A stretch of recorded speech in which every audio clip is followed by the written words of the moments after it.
The three Japanese women had a lot of trauma in between them. They had irreconcilable differences that could not be talked out. The problem was the three women, they were highly charged in terms of emotions. They all had a ton of time and a lot of deep-rooted hatred for one another. They felt like everyone around them was constantly comparing the three of them. Yeah, they run in the same circles, they know all the same people, but still, why do they have to constantly be in competition? So let me give you a drama breakdown. Masumi hates Miyuki. Masumi judges Miyuki for being a bad mom. Masumi feels like she's a good mom. Why can't Miyuki be a good mom? And she hated the fact that Miyuki copied every little thing that Masumi did. Masumi would write a book. Well, guess who comes and becomes an author? Miyuki. And all of this would eventually lead to a lawsuit. Then enter into the dynamic Kanai. She hated Miyuki too. They both hate Miyuki, but not for the same reason, for a deeper one, for love. Kanai had a love interest who wanted to interview Miyuki for a book that he was writing. That would mean that he would be spending a ton of time talking to Miyuki, working closely with Miyuki, being in Miyuki's company. And Kanai was stressed because everyone she talked to would say, "Oh, Miyuki? Yeah, she's got this interesting aura. She almost has a way of enchanting people. She's so alluring, she could quietly seduce just about anyone before they even know what's happening." And Kanai was worried that skank, Miyuki, would seduce her love interest. And her whole problem with this setup was, if this man, her love interest, was going to write a book on female serial killers, why couldn't he just have written it on her? Today, we are talking about Japan's 3 most notorious female serial killers and how they all end up despising each other in prison. Out of the 3, 2 of them are almost identical carbon copies of one another. It's kind of scary. They're not copycat killers. They just had a similar look, similar seduction pattern, similar MO, similar time frame of crimes, and they would absolutely hate each other's guts in prison because of a man. And by the end of this story, one of the serial killers would face a very bizarre death behind prison bars. We had our wonderful Japanese researchers help with the gathering of the data on this case. But as always with international cases, or really any case at all, if anything is lost in translation, miscommunicated, or if there's any additional information you have on this one, let us know in the comments. With that being said, let's get started. There was a blog in Japan, like a Tumblr. A blog, Notorious, for being unhinged. That's what the blog is known for. The blog would talk about all sorts of things. The poster would write about mundane things like what they ate for breakfast, what's on their mind, what are they thinking about. They would go on these deep, emotional, long tangents about bread. The poster would talk about where she lived. They would have to import all of their bread. They always got it from the same company, Yamazaki Baking Company. Each slice of bread was 163 calories and it would arrive 4 days before the expiration date. And if they were lucky, sometimes it would arrive 5 days before the expiration date. Now, she would go on to say, if you open the bread right at the time that you get it and you eat it, it's delicious. It's such a strong, rich flavor. It's fluffy. But by the second day, it's stale, it's disgusting. And it's not 1 or 2 pieces of bread that's imported, it's a whole loaf. So if it doesn't taste good, what do you do with the rest of the loaf? She felt very distraught about it. She felt very passionate about it. She would write, if the time to eat it without toasting it is a day, isn't that unacceptable? The blog would go in depth on bread, breakfast food items, but also include heated discussions of gender equality. The poster would write in one blog entry, what I feel now after being where I am is that women are certainly no match for men.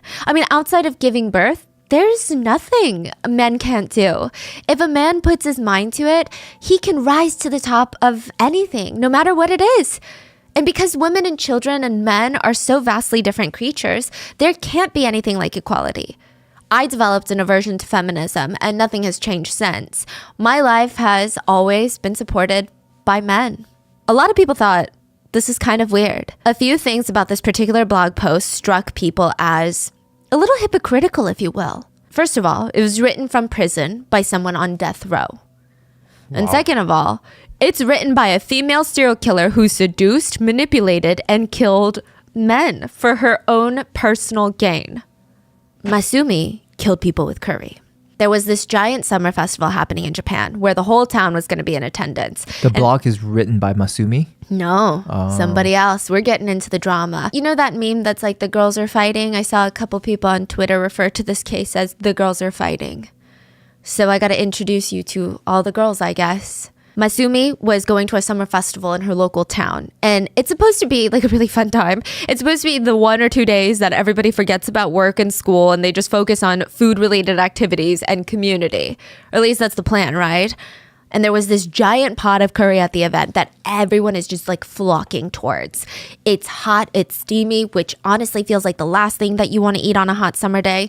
But the smell that is emanating out of that giant pot of curry, it smelled so freaking delicious. And it looked like the pot of curry had just arrived. So people start lining up, and this 40-ish-year-old woman starts filling up bowls of hot, steaming curry to feed people. And within minutes, everybody is doubled over, vomiting into the grass. Some of them, like, think of your local summer festival. Some of them are laying on the grass on their backs. Others are in a fetal position with all of these stomach spasms. 4 people would die from eating that curry. And the woman that brought the curry, people said she was just walking around watching people being tortured by her food poisoning like a little bear. It was weird. She was so focused. Police would test the curry pot, and there was 1,000 grams of arsenic cooked into the curry. That is enough arsenic to kill 100 people. 4 people died, and 2 of the victims were children. 63 people were sick for weeks. Masumi was labeled a mass murderer, rightfully so, and was thrown into prison. And for a while, she's okay with it. She is the most notorious female serial killer of Japan, and she kept herself in prison. She wrote a book, she made friends, she would read books, until another female serial killer was sentenced in Japan. And the whole nation is talking about this new female serial killer. And everyone just kept comparing her to Masumi because, I don't know, they're both female serial killers. That's like how a lot of killers get compared to Ted Bundy. And Masumi is kind of getting annoyed. She felt like the only similarity that these two shared is that we're both women and we're both killers. We are not the same. And it's actually insulting for people to be comparing the two of them. She's nothing like this new killer, Miyuki. Masumi, convicted mass murderer, would file a civil lawsuit in Tokyo seeking close to $100,000 in emotional distress damages. She was suing 50 different publications, demanding money for emotional distress. The emotional distress that she suffered from being compared to another serial killer. Like she thinks she's not that evil, or she thinks she's better than that person? She thinks she's above them. She hated Miyuki, and there was another serial killer that she often got compared to, Kanai. And she said, we're not the same. Miyuki and Kanai, they used seduction to kill. They slept with their victims. They used their bodies. Masumi was above that. She had way too much class and self-respect to be compared to these sluts, honestly. Wow. This is how the girls start fighting. But I do have to give you a lot of background information before we get there. Masumi is not as relevant to the prison drama, but she does kind of kickstart it. The other 2 female serial killers, Miyuki and Kanai, they have so much beef. Like, it's so bizarre. And they're basically carbon copies of one another. I don't think I've ever covered a case like this before. I feel like we've done cases where serial killers are inspired by each other. There's a copycat killer or anything like that, or maybe some elements are similar. These 2, they're 1 year apart in age. They committed their crimes around the same time. They were even apprehended just a few months apart from one another. They both staged their kills to resemble self-exits, and they were both on death row with prison blogs. They updated blogs from prison. How do they do that? They got a computer? They send it to someone who has a computer. They send letters to someone who's going to post it. People called them the poisonous woman of the East and the West. And it's pretty difficult to talk about one without drawing comparisons to the other. And a big chunk of that does have to do with the fact that everyone says that they both have this special charm to them. And that's not to be flattering, but it is interesting because both of them are considered very alluring to men and to their victims. And I think both of them are the same seducer type. According to Robert Greene's The Art of Seduction book, there are 9 archetypes of lovers or seducers. And according to the author, once you find out which type you are, you can use it to your advantage in gaining attraction by whoever you're interested in. It's interesting because the book actually calls that person the victim. The whole book. Who's the victim? I'm sorry. The person you're trying to seduce. is the victim. The book calls it the victim. Also, according to the book and Robert Greene, and I've paraphrased this for length, let's go over the 9 archetypes of seducers. The siren is defined by highly charged sexual energy. They're almost hypersexual. Everything about them feels like a sex symbol. The rake. This is the quintessential dangerous bad boy, bad girl seducer. They're mysterious. They've got a lot going on. You never know what they're thinking. The dandy. They embody freedom. Like being around them makes you feel like the sky is the limit. They have no rules in their life, no clothing rules, no body image rules. Everything is so open. The ideal lover. They're your first love type of love. Reminds you of the girl next door. They're almost comforting. You can imagine a life with them. The natural. This type almost has a childlike charm to them. They're naturally spontaneous, open-minded, and they feel blissfully unaware of real-life problems. The coquette. These are the ones that know how to play the game. They know how to push and pull. You never know what they're thinking, and that's their whole appeal. These people have mastered the art of delayed gratification. The charmer. 2 words. Devilish charm. This is the embodiment of Prince Charming. They know how to woo you. The charismatic. Not to be confused with the charmer. The charismatic is just the life of the party. They've got crazy confidence, magnetic energy. They're super animated, and they're really good at influencing people to do what they want. Then lastly, we have type 9, the star. Their reputation precedes them. Everyone thinks highly of them and wants to be around them. They're basically celebrities in whatever field or industry they're in, and they make you want to fight for their attention. But when it comes to Miyuki and Kanai, they're both categorized as seductresses, but a lot of people argue they don't really fit into one of the 9 archetypes. Instead, they fit into the 10th one, Black Widow. They're spiders, by the way. They get their name from a semi-myth that they cannibalize their male mates during reproduction. There are actually 2 types of Black Widows that do this. After reproduction, the female Black Widow is exhausted and hungry, and the closest thing to her is the male spider that she just engaged with. So she cannibalizes him. Hence the name Black Widow. The Black Widow name, if you will, has been given to many female serial killers for that same reason, that they cannibalize their lovers, Miyuki and Kanai included. I mean, the categorization makes sense on paper and in theory, but many netizens argued, wait, aren't they too, quote, ugly to be Black Widows? Don't shoot the messenger. Okay, this is a really big topic of discussion online. This is not me stating these things. But I guess when people think of a woman who is able to entrance, seduce, and keep a man so intrigued by her that he's willing to give up all of his money and would end up losing his life because of his love for her, I guess people have a very specific type of woman in mind. And both Miyuki and Kanai, I imagine, did not fit that image. They were both labeled as plus size or, quote, obese by media later. One of them, Miyuki, had a very gummy smile, that's what they called it, and it was not on par with conventional beauty standards in Japan. Miyuki herself said that she got bullied for her smile and teeth in grade school, and nobody wanted to be her friend because of her looks, which is pretty messed up, by the way. But both women are described by netizens of being on the, quote, heavier side, having black hair with short bangs and, quote, droopy eyes. Could they really lure in men and kill them? Robert Greene states in his book, seduction is a game of psychology, not beauty, and it is within the grasp of any person to become a master at this game of seduction. And the art of seduction has 4 phases.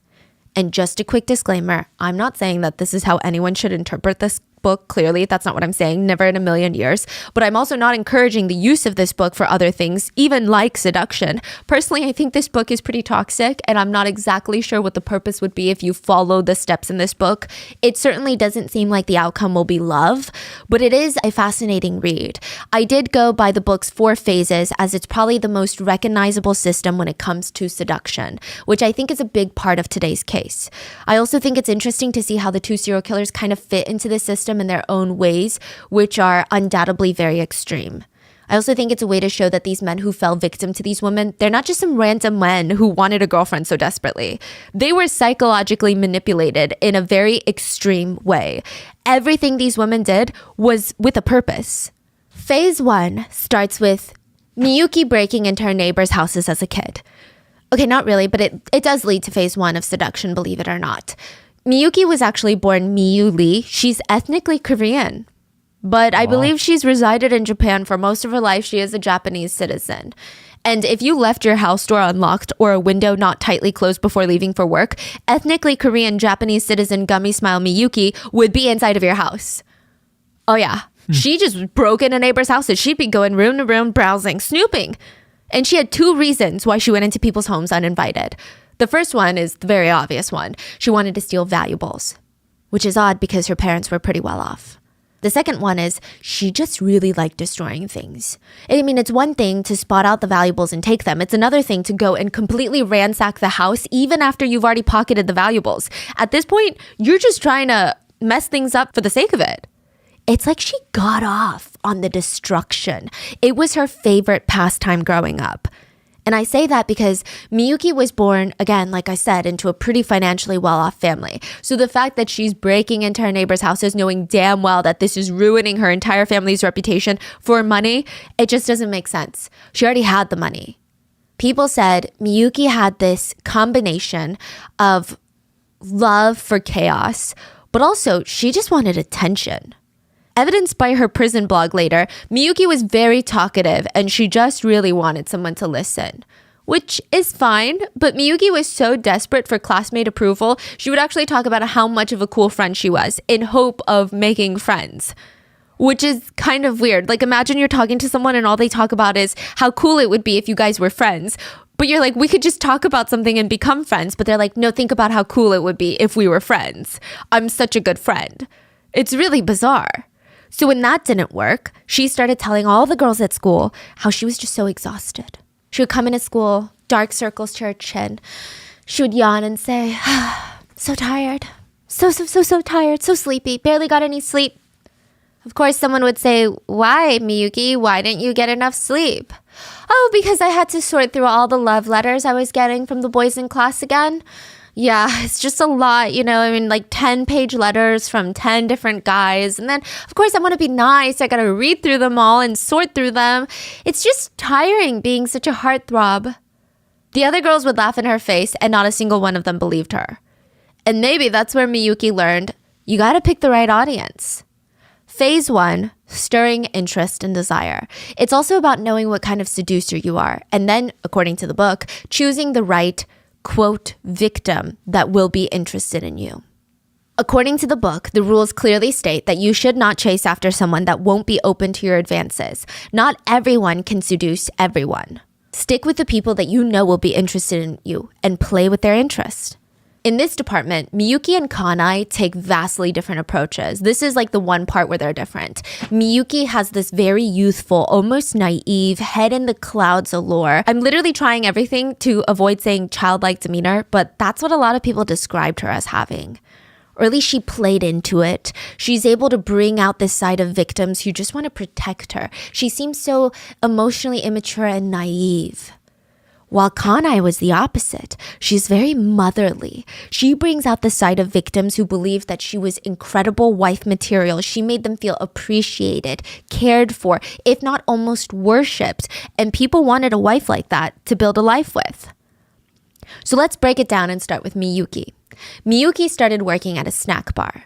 Okay, so remember how we did whole 2 episodes, one recently and one that was just an audio pod a while back on the life of host and hostess clubs in Japan. It's in the Yandere case that I posted a month ago or 2 months ago. Now, snack bars are similar yet so different from host and hostess clubs. According to our Japanese translator, a snack bar is kind of like a regular bar, but it might have a theme, like a special theme. And unlike hostess clubs where you have hosts or hostesses sitting down with you, spending time with you, getting to know you, snack bars, they operate kind of like a regular restaurant, like a regular bar. They will serve you your food and drinks, but you're not really going for the food and drinks. Usually you are going for the service that is focused on delivering above and beyond your needs. But they typically don't sit with you. Just think of it as an incredibly well-serviced restaurant, and the themes are usually what pulls people in. So one example is a newer establishment called Muscle Girls. The staff are all women and they're all super buff. They wear leggings and sports bras, and that's the whole appeal. Very muscular women. They'll even play into that and squeeze fresh fruit juice into your cup with their bare hands. They'll push syringes of protein shakes into your mouth. And it's really unique. It's a fun concept, honestly. Or some of the maid and butler cafes could sometimes be categorized as a snack bar. They have a theme of all the workers wearing maid costumes while they run the place. You get it. So it's not necessarily an establishment that you go for like a quick meal or a delicious drink. You're trying to enjoy the whole atmosphere, the experience. Miyuki starts working at a snack bar that primarily hires, quote, heavier women, which, yeah, I mean, who defines that? But I guess they're considered heavier by Japanese conventional beauty standards. But that was considered the, quote, theme of the snack bar, if you will. And yeah, I mean, we don't even have to get into how loaded of a sentence that is. Like, that's crazy. But yeah, she ends up at one of those bars. And at least she knows that the men coming into the bar, they weren't looking for someone that fits the very stereotype conventional beauty standard. And she starts working on seducing them. And Miyuki just kind of has a wild life. She was married 2 times while working at this bar. She had 5 kids total, and she still seduced a ton of guys at the bar. And I'm not saying that as like moms can't be seductive, but more so of where is she finding the time? Like that's crazy. 2 marriages, they were really brief, by the way. But one thing was that she was adamant on when she was divorcing her husband, all she wanted was full custody of her children. Even Miyuki's friends and her family, they were begging her to put up her children for adoption because they didn't think that she had what it takes to raise 5 kids well. But she insisted these are her babies. She will never give them up. But she would prove them right. She refused to cook, clean. She lived in a really run-down, unsanitary home with all 5 kids. And this is not because she couldn't afford something nicer. So let's shame her. That's not the idea. No, she genuinely never picked up a broom in her life. Her walls were caked with mold. The floors were caked with dirt. There were pots and pans laying around that had maggots on them because they had food from weeks ago, just like super glued to the pots. Her definition of throwing something out of the house was walking a few steps and then placing the maggot-filled trash by the front door. Like it was a health hazard. The 5 kids' primary diet consisted of just bland bread and rice balls from the convenience store. It's like the cheapest thing that you can buy, but it's not really nutritious. I mean, there's not a single vegetable in sight. Meanwhile, Miyuki would take all the money that she earned at the snack bar and she would spend it on herself and her coworkers. This is so strange, but she would take her coworkers out to eat and treat them to full sushi dinners, which is pricey. If they tried to pay, she would fight, no, like it's nothing. It's on me. But then she would go home and feed her kids rice balls. Most moms that we know would do the opposite. They would feed their children the best food, but Miyuki was obsessed with that outside validation and praise. You're so kind, Miyuki. You're so rich, Miyuki. Back to Miyuki's clients. Mama, which are bartenders that work at snack bars, aren't known to be super flirtatious bartenders or hosts compared to other establishments, but Miyuki just had a way of sweeping her clients off their feet. It just felt so effortless. She knew the right looks to throw at them. She knew the perfect smile. She knew how to start a conversation with them that focused on them. And I know it sounds very like, well, yeah, duh, that doesn't sound too hard. But she clearly was doing something right. Even after the crimes were exposed, journalists went to go talk to her in prison and they were shocked by her energy. She's always described in reports as this monstrous serial killer creature, almost sucks the life out of people, which she is, as a serial killer with no remorse, right? But they said when you meet her, and everyone always describes her as being obese in papers, she's so petite, and it must be her energy. Because they're saying, like, technically, I guess medically speaking, she is on the heavier side than the average Japanese person.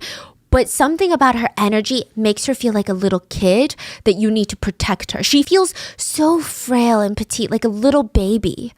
That's how they describe it. She's so soft-spoken. She seems so fragile. She almost acts like a perpetual 12-year-old. And for some people, that brings out a side of them that wants to shield her from the reality, like the harshness of this world. Miyuki would purposefully approach middle-aged men at work that seemed lonely. She would flirt with them, put on her charm, and she would insinuate that she would want to meet them outside the snack bar, something that she's not allowed to do, by the way. And once they're captivated by her, they would agree.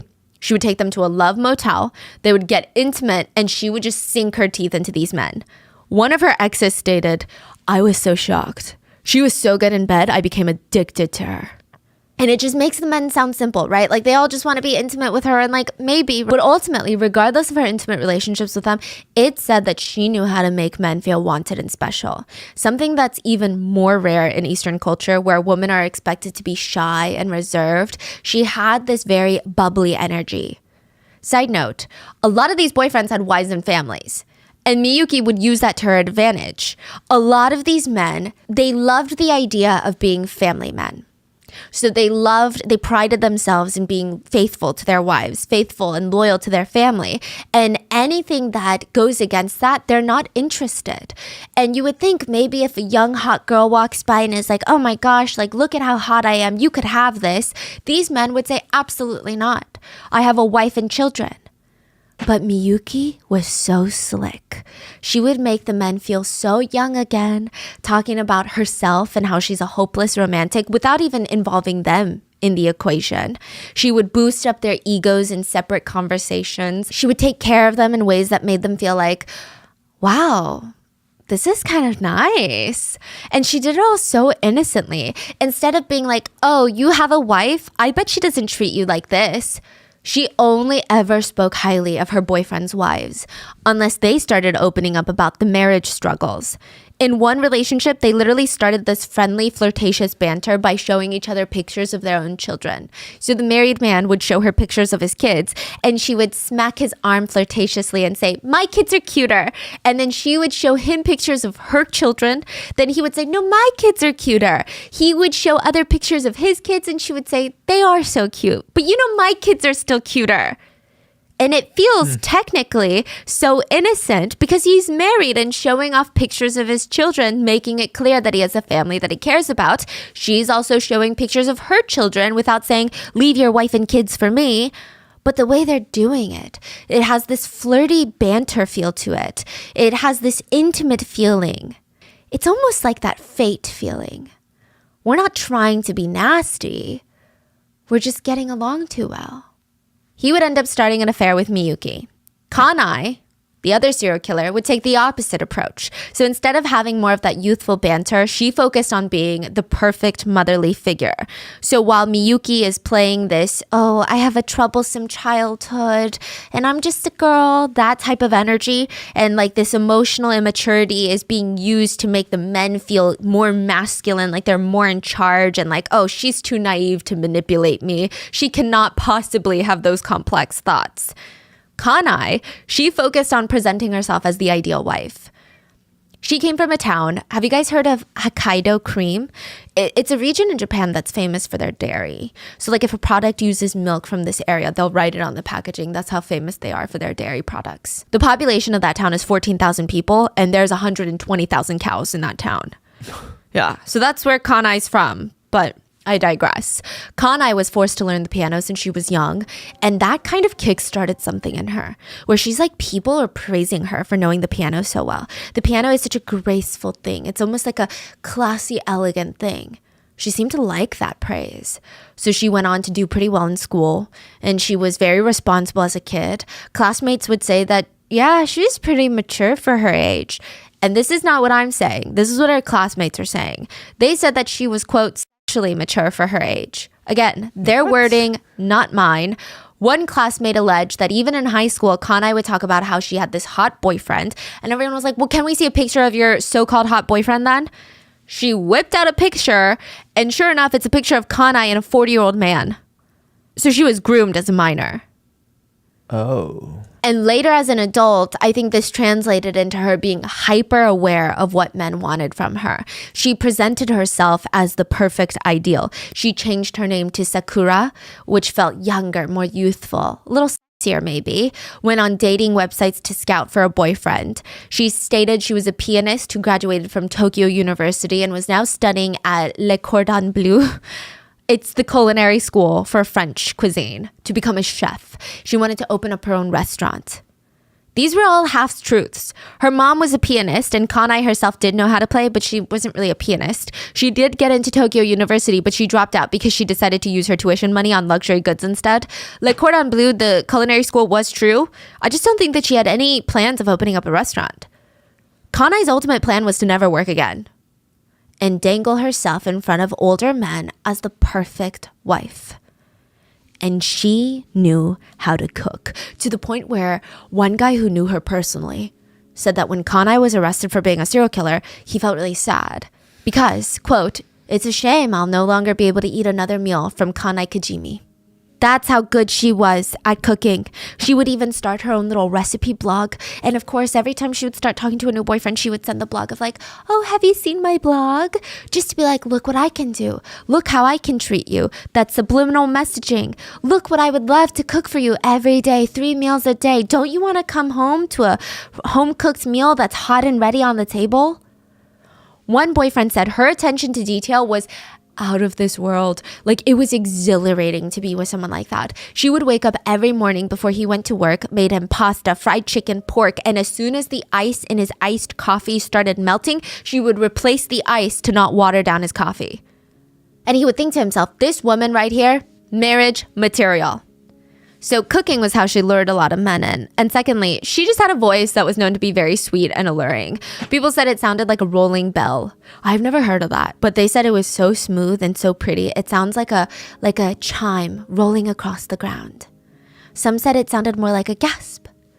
Her voice, the way she speaks, it was so graceful. Her whole demeanor, they said it was incredible to watch her in person. So elegant. Another person stated, her voice is so beautiful. Her speaking voice is honestly full of sexiness and elegance that makes it sound like she's gasping and panting for breath every second. This next part is unhinged, but one netizen wrote, even though Kanai is fat and ugly, she is able to become popular with refinement and technique. Which, like, I don't even want to dissect what this netizen is thinking, okay? Her voice would later be described, though, as her ultimate weapon.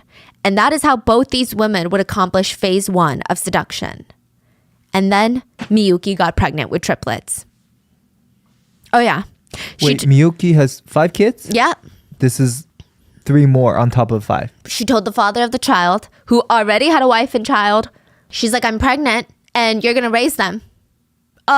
He's like, what are you talking about? I can't raise them. I already have my own children, but maybe I can financially help you. And she says, okay, give me $200,000 in child support. He did not have that kind of money. He said maybe he had $66,000. So he gave her that and moved in next door. So he's like, okay, since I can't pay the rest, maybe I can make up with my time. Maybe I can help her sometime with the kids, raise her baby here and there. Miyuki was very serious about being a mom again. She would walk around, hands on her stomach, complaining of backaches. Oh, I can't eat that, I'm pregnant. Oops, gotta take my prenatals. The whole 9 yards. Being pregnant was her whole personality.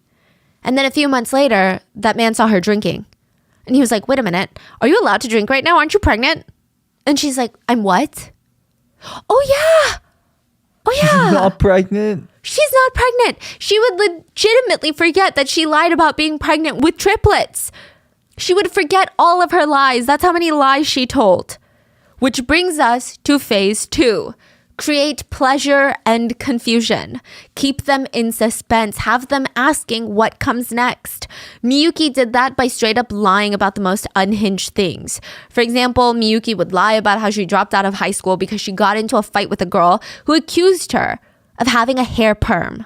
She would lie that her parents had cancer and she needed help paying the bills. Sometimes it was that she had heart and kidney issues or that her 5 children were starving, and that was an excuse that she used often.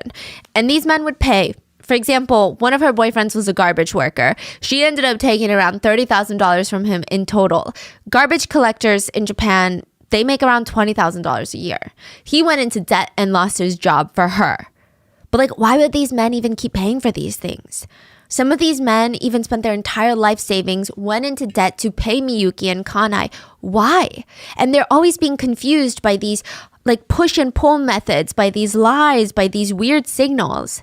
The Art of Seduction literally states that in this phase, phase 2, you should use the demonic power of words to sow confusion, inflame people's emotions with loaded phrases, flatter them, comfort their insecurities, envelop them in fantasies, sweet words, and promises. Not only will they listen to you, they will lose their will to resist you.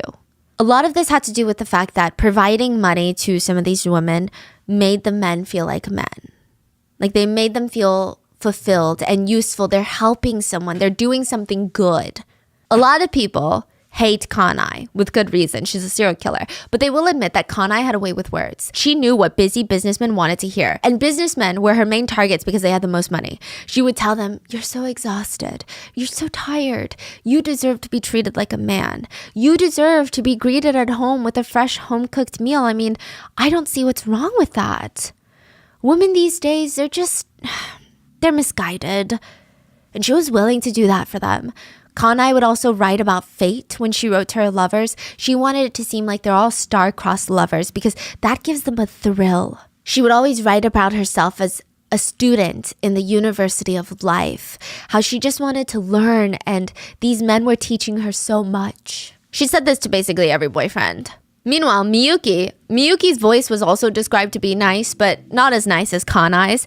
But her allure was calligraphy, her penmanship, which is honestly held at a much higher level of respect in Asia than in the Western areas. She would use this to seduce her victims. She had a habit of writing letters to her boyfriends, and they felt more like the ramblings of a high school girl who just had a major crush on a boy. She would even refer to herself in third person to sound extra cutesy. Very much, Miyuki loves you very, very much. Miyuki hopes you have a good day. Like that.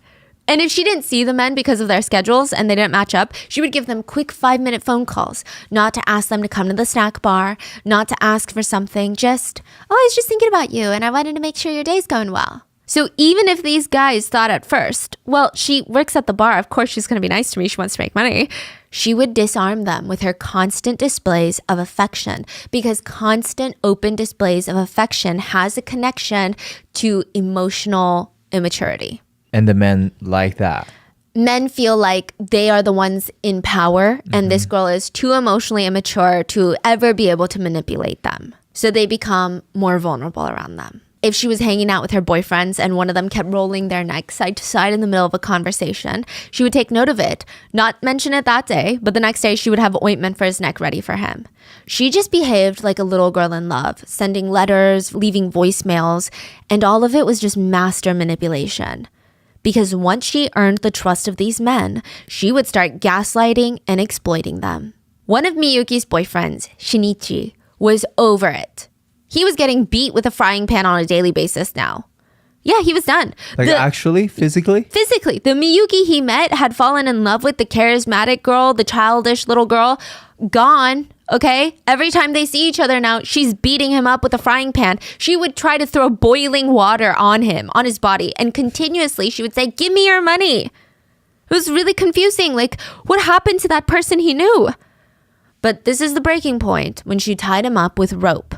He had no idea what she was going to do when he was all tied up. So they end up getting into this fight. She ties him up with rope. He's genuinely terrified for his life. And the next chance he gets, he runs off and hides at his parents' house to get away from her. But she finds him, breaks into his parents' house, and kidnaps her boyfriend Shinichi back. All the while, the parents are just watching in pure terror in their own home as their son is being kidnapped. Which is phase 3. Phase 3, according to the book, is deepening the effect through extreme measures. This is the stage that the book recommends mixing pleasure with straight up pain. Not physical pain, but emotional and mental pain. This is when you take the, quote, victim past their limits, getting them to act out their dark sides, and it adds a sense of danger to the seduction, and it ultimately deepens the spell that they're under. Yeah, this book sounds very questionable, huh? Robert Greene, I think he's an light years ahead in terms of intelligence compared to little old me. But I will say his books are very intense. The 48 Laws of Power is actually banned in most prisons in the US because it's just, it's too much. Some people applaud him and say that he gets down to the nitty gritty, un-rosy tinted views of human psychology.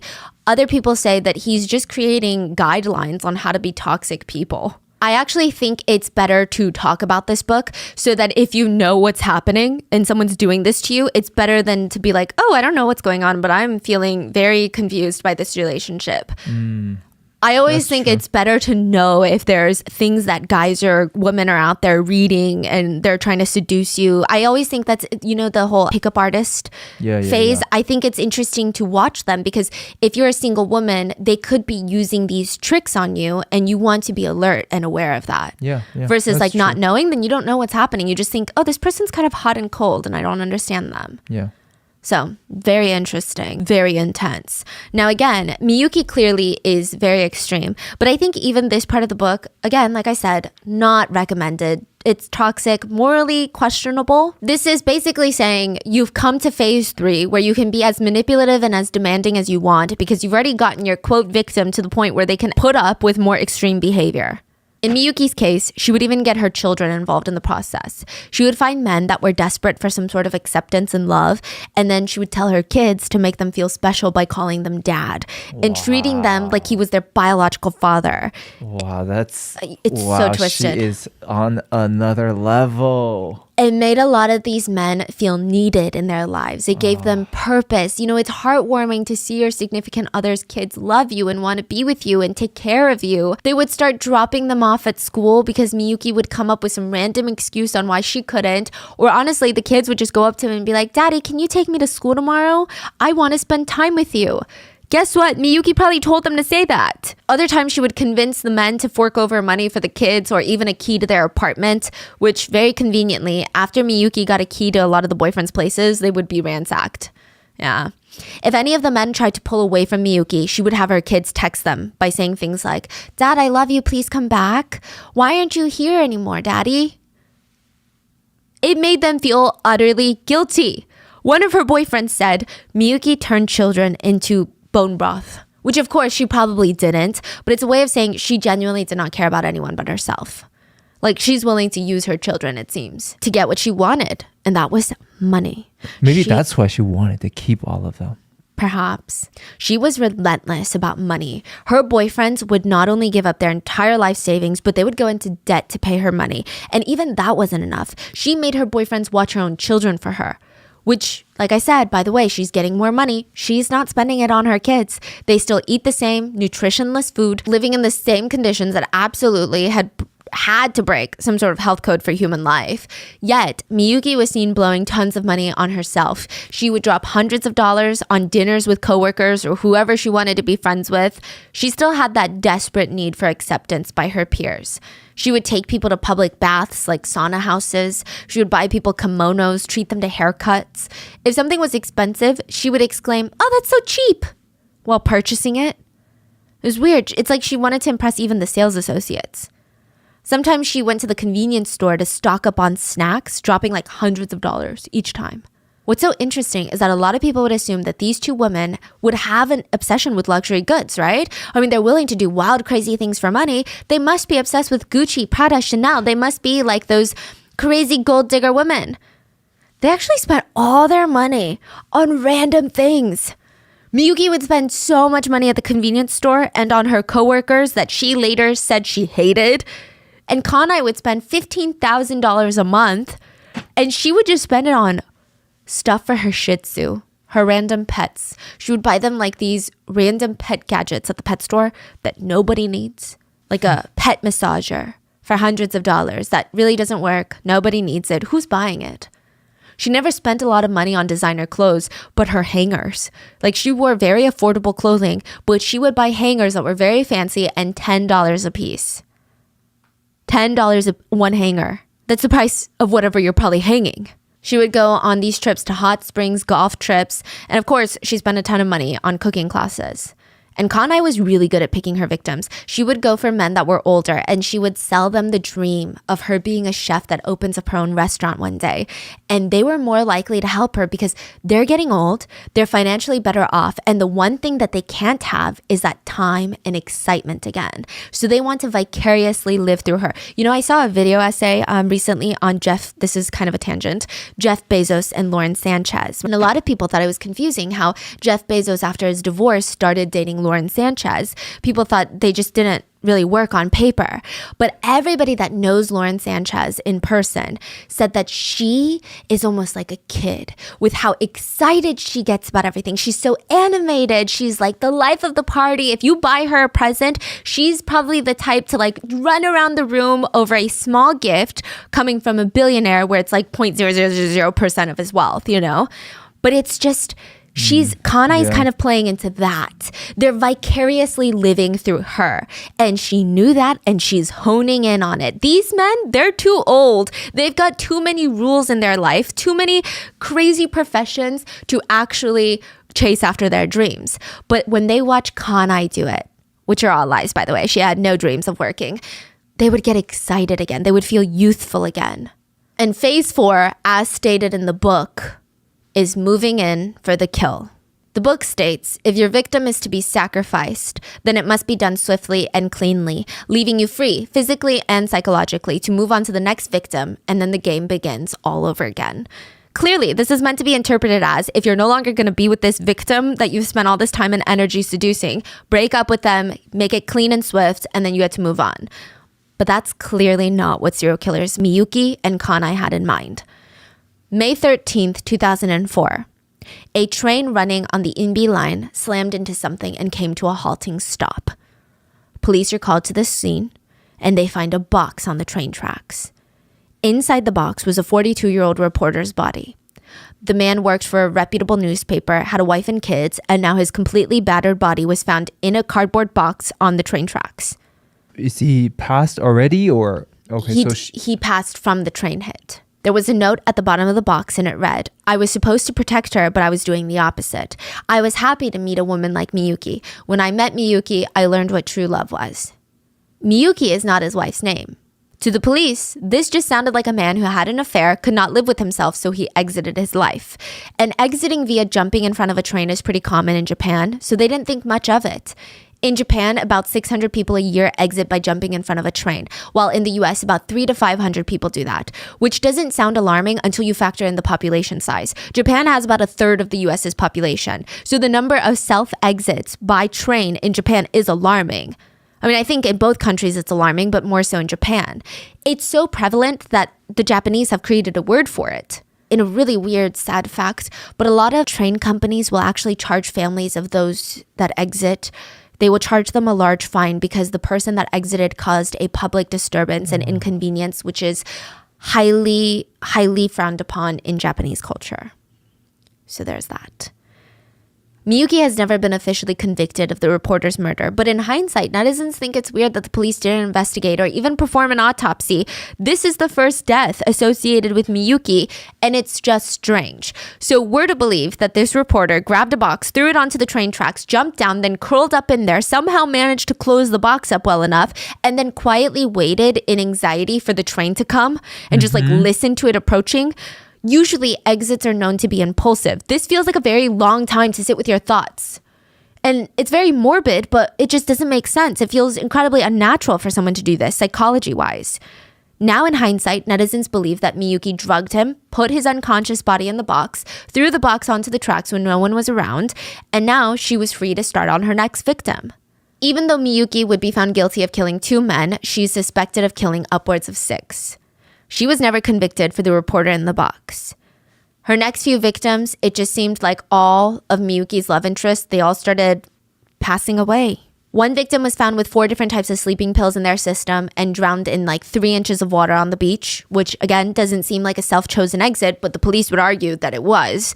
Another ex was found dead in a forest. The police ruled it a self-chosen exit. The victim in the forest was actually a police officer that she had managed to seduce. Another drowned at sea while they went diving for shells. The family thought it was suspicious because he didn't know how to swim, but it was deemed a natural death. Another one was found dead in a river, which again is wild to me that police didn't think of Miyuki at this point because he also had 3 to 4 different types of sleeping pills in his system. There was evidence of assault on his face and clothes. He had a visible head wound and his right eye was completely sunken in. You could see the bones in his fingers, but the police argued that was the work of crabs. Another boyfriend of Miyuki's was found dead in his apartment. He reported to neighbors before his passing that he was feeling unwell and he had been unconscious for 3 days and he passed away a few days later. There is a seventh victim that some sources mention and some don't, but it's a barbershop worker who started dating Miyuki and he divorced his wife. He self-exited, allegedly. He wrote a note that read, "I'm happier being deceived than deceiving." As for Kanai, when she entered phase 4, she had been able to defraud men out of $2.5 million at this point. And when that wasn't enough, they just started plopping dead around her. Yeah. Her 70-year-old boyfriend was found naked and dead in his shower. No cause of death was determined for him. Because of his age, authorities just assumed that he passed naturally. Then another boyfriend of Kanai's ended up dead with 6 shichirin. I think I'm saying that right, but it's basically mini charcoal stoves to cook barbecue meat. Weird side note, Ariana Grande has a tattoo.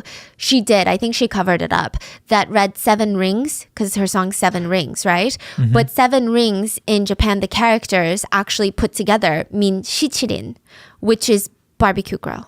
So I guess people were making fun of people who get separate language tattoos. Like, you know how people get Chinese tattoos or Japanese tattoos and they don't ask a native speaker of that language what this means. Yeah. So she meant 7 rings for her song, but it ended up meaning barbecue charcoal grill. Huh. It was like a whole thing, but this is the barbecue charcoal grill. And Kanai, she would allegedly be a master stager. So most of her victims, they were staged to have exited their life through carbon monoxide via these charcoal grills. She would get away with this multiple times. And then finally, one of her boyfriends was found dead in his car with a charcoal barbecue grill burning in the front passenger seat. This would be the one that caught Kanai. The charcoal grills were all from the same brand, by the way. But the most curious thing about this is that the keys to the car were not found inside the car. So the police are like, how did he drive the car to the parking lot to do this? And like, there would be no logical reason for him to say, you know what, let me get out of the car and chuck my keys somewhere random and then run back to the car. There weren't even matches found in the car. None, not even a used one. His hands had no charcoal powder on them at all. So who lit the grill? And I'm talking like the charcoal briquettes. You know what I'm talking about? You touch them once, your hands are going to have powder. Kanai was actually arrested in her home that she shared with her boyfriend. She had moved in with one of her boyfriends at the time. And he was genuinely so taken aback that his lovely wife, soon-to-be wife, chef, girlfriend, fiance, was getting arrested. Later, when he was told by officers, hey, we think she's murdering and defrauding her lovers, he was like, you guys are mistaken. This is a good woman we're talking about. After vouching for his girlfriend's death, he went home and curiously noticed that all 7 fire alarms in his ceilings had vanished. They were gone. Huh. I think that's when he was like, oh, okay, yeah, that was probably going to be me next. The killers were arrested 4 months apart. Miyuki was arrested November 2nd, 2009 for fraud, not even murder, fraud. When police started investigating her for fraud, they realized, wow, this woman has a lot of people around her dying. And most of them are found with large amounts of sleeping pills in their system. And what's odd is she's got a large amount of sleeping pills in her purse, which is really weird because it's not one of those things where you're like, wait a minute, I got to stockpile sleeping pills in my bag that I take out every day because who knows, I might need sleeping pills while I'm out running errands. It's very odd. What's even more odd is the sleeping pills weren't even prescribed to her. According to neighbors, Miyuki would go door to door at night begging for some sort of sleeping pill. 3 a.m., she's like, I can't do it. I'm losing my mind. My prescription ran out. I'm an insomniac. Can I please get a few sleeping pills? My doctor's office won't take me until like 3 days later. Can I just get like 3 or 4? She did this like every night to different neighbors. And what's interesting is in Japan, you can get tickets for trials. Miyuki's trial created so much media buzz that over 1,100 people waited for hours trying to get tickets into the courtroom. Everyone wanted to see what was going to happen to her. Miyuki denied involvement in all the deaths and stated that the man she was dating at the time, her boyfriend, was the one that killed everyone out of jealousy. She said that she had no idea that he was doing any of this. In the end, Miyuki had been linked to at least 6 murders, but she was only convicted of 2. She received the death penalty, which of course she tried to appeal but was rejected. She was going to be housed at the Hiroshima Penitentiary while on death row. Kanai was indicted for murder on February 22nd, 2010, which her trial was just bizarre. She stated that one of her boyfriends just exited his life because he was really sad that they were thinking of breaking up. And the authorities were like, well, why were you guys thinking of breaking up? And she said, well, he thought that I wasn't good enough in bed. She was convicted of 3 murders, but suspected of killing at least 7 men. She was also sentenced to the death penalty, which she later tried to appeal, but was rejected. She was going to be housed at the Tokyo Penitentiary while on death row. So these 2 women, they're not even in the same prison. Which, side note, Kanai would later have a huge complaint about her trial. She said she hated the way that the courtroom artists depicted her in the courtroom drawings. She said that all they did was emphasize her as being the bigger person in a very unnatural way compared to the judges and prosecutors. She said it felt like they were trying to emphasize her obesity. She was very displeased and stated it caused her incredible distress during the trial. She at one point even asked followers, because she had some fans, I guess, to send drawings that they had of her. So if that there was a second trial, she could bring them in and they could create better, prettier looking sketches of her. In Japan, prisoners don't know the date of their execution until the day of. Actually, they don't know until a few hours before. And families of the executed don't even know until they're gone. It's actually been a topic of hot debate. Most countries that still carry out the death penalty, like the US, typically they have a set planned date for execution so that inmates and their families can mentally prepare for it to some degree. Japan lets you know like 60 minutes beforehand. There's actually a reasoning behind it. Back when Japan used to tell you the date of your execution like the other countries, they found that a lot of death row inmates were choosing to self-exit. So they changed it to 1 or 2 hours before so that you would not have the time to self-exit. The UN Committee Against Torture has previously criticized Japan for the psychological strain that this leaves on inmates and their families. And it's kind of wild. So they tell the inmates 1 or 2 hours beforehand. They bring the inmates into a highly surveilled isolation cell. Their coffin has arrived this morning and the prison guards have already set everything up. They place handcuffs on the inmate, bring them into the execution room where they're told to step on a giant X marks the spot. A white bag is placed over their head and they tie a rope around their neck. 3 guards exit the room and simultaneously push buttons, 1 each. So a total of 3 buttons, but they don't know which button is the deadly one. And then it releases the gallows trap. So like Squid Game, the floor pops open and the inmate falls down into the room below. It's a full suspension death. That room has a glass wall where the inspector and warden can observe and confirm the execution. A lot of inmates on Japan's death row have complained that this adds so much psychological pain and anxiety from not knowing when their lives are coming to an end. But those who support the death penalty, and again, I'm not stating my opinion, those who support the death penalty have stated, well, victims of crimes also don't know when they're going to die because it's not really a choice they made. So some people are for it, some people are really against it. So both Miyuki and Kanai journaled about it and they started blogs in prison, which like 2 things about that. They're so similar. And also you can start a blog in prison. Miyuki had a section in the local monthly paper called Paper Bomb. Her section was called From the Hiroshima Detention Center. She would do a monthly column about what she was thinking about, what she was eating, everything about her life in prison. And she would also try to convince people that she was innocent. She would also invite reporters to come visit her to write articles on her crimes. And one thing that reporters noted about her was she still cared so much about what people thought about her. And she hated the fact that people thought that she was sleeping with clients while she was working at the snack bar. She was in jail for killing several people, but it seemed like she was more occupied on the rumors that she was going to karaoke bars with some of her clients after work. She would also go on these long tangents about how all of her friends were so desperate that they were doing everything in their power to try and get her out of prison. Most journalists knew that she had no friends, that they did not exist, but she was creating them in her head to give herself something to look forward to. She also told reporters not to talk to any of the girls that worked at the snack bar because they always, quote, told lies. And the people that live near her, her neighbors, they're not credible either because they're on welfare. But she wanted her blog to segue into an autobiography about her life. So Masumi had written a book in prison and it had kind of humanized her, I guess, in a way. And Miyuki wanted that for herself. She wanted to show her, quote, human side, her nonviolent side, to reveal the truth to the world that the trial was unfair. She felt like this was her ticket out of death row. What's so interesting is that when Kanai was arrested a few months after Miyuki actually sympathized with Kanai. She hated the fact that the media focused so much on Kanai's looks, just like they had done with her. People were talking about how it was impossible, like not feasible to ever think that so many men were so attracted to these women. People were being disgustingly fatphobic, and they straight up said these women were too ugly to commit these types of crimes. Miyuki was on Kanai's side. And Kanai, she seemed to be okay with Miyuki. until she reads a book in prison about Miyuki's crimes. The book is called Moth Attracting Lantern, Totori Suspicious Deaths. It was written by a reporter named Osamu Aoki. Kanai had the world's biggest one-way crush on this reporter, Osamu. She would write in her blog about him nonstop, about how she doesn't think that he's in a relationship right now. I mean, not that any of that information was made public, but she would dissect random articles that he wrote to be like, see, this is why that I don't think that he's in a committed relationship, which means he's single, which means I have a chance with him. She would continue to compliment him on her blog about his long, smooth, straight, slightly gray hair. She would talk about how it suits his face frame so well and how excited she would be if someone that handsome ever came to visit her in prison and interview her. She said she would be thrilled even just being able to look at him all day. She thought nobody was as passionate as Osamu when it came to justice. But when that book on Miyuki's crimes was released, she thought, did he choose Miyuki over me? I'm shocked.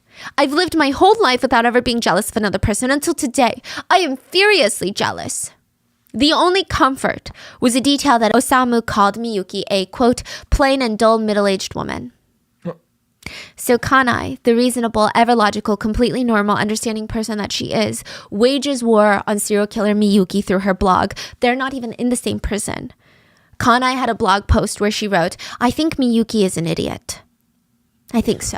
No matter what the great Osamu asked her, she kept evading the question. If she didn't want to answer the question, she should have just refused his interview. She doesn't understand how lucky she is to have a talented journalist who is willing to listen to a defendant's story without passing judgment on someone. She is a huge, huge idiot. I am so mad. It was a big mistake that she was even chosen by the Mr. Aoki. She doesn't understand the pain that the ones that have reported on my case, they were all a bunch of freelance writers. You know, I thought about that and I cried. Well, a woman like Miyuki, she's not just going to lay down and get shot. She starts hitting back. She would talk to reporters agreeing to help them write stories on her, but she would only do so if they promised that they would never, never, ever talk to serial killer Kanai. She once cut a reporter out of her life, one of the closest relationships she developed in prison, because she randomly started suspecting him of also trying to do a story on Kanai. If you ever brought up Kanai, she would get angry, but she would try to rein in her anger because at the end of the day, you're a reporter and she cares about what people think about her. And she would just blurt, I think she insults people too much. I can't stand her style of looking down on people. I even feel sorry for her, so filled with hatred. Sometimes if a reporter would bring up Kanai, they would see Miyuki's temper flash for a second, almost like, what did you just say? That's how she would look at them. But then she would smile and become passive-aggressive. I don't want you to compare me to her. She and I are different people. Even if she's a different person, it feels like we're almost different humans. It's not that there's anything wrong with her, and I don't want to discriminate. I just don't think we're the same. You know, these evil people, they've been getting around in their life, manipulating others, getting their own ways in life. Now they meet another similar character. They can't do that to each other, so they just despise and hate each other for that. It also reminds me of, it feels like they're both looking in a mirror and they hate it. Like they're facing reality. Like they hate each other so much, but they're identical. Right. They probably put themselves on a pedestal, and then now they look at someone else that's like, yes. Yeah, but it's like, no, that's exactly who you are. But they just don't want to face that reality. And the reporter would ask, are you talking about Kanai's appearance? Like, what discrimination are you saying? Well, I think Miss Kanai had her way of living, as do I. I want people to seriously come to terms with how she lived and how it was different from me. Then she would promptly end the interview, thank the reporter, leave the visiting area, and never contact them ever again.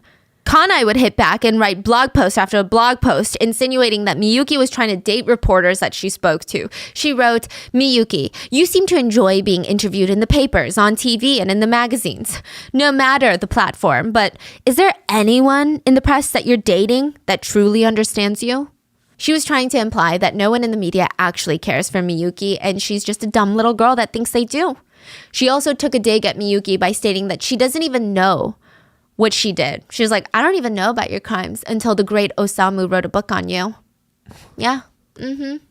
Either way, Kanai stated that she felt bad for Miyuki for being used by these reporters, and she felt so sorry for her for spending so much of her useless time catering to them. Yeah.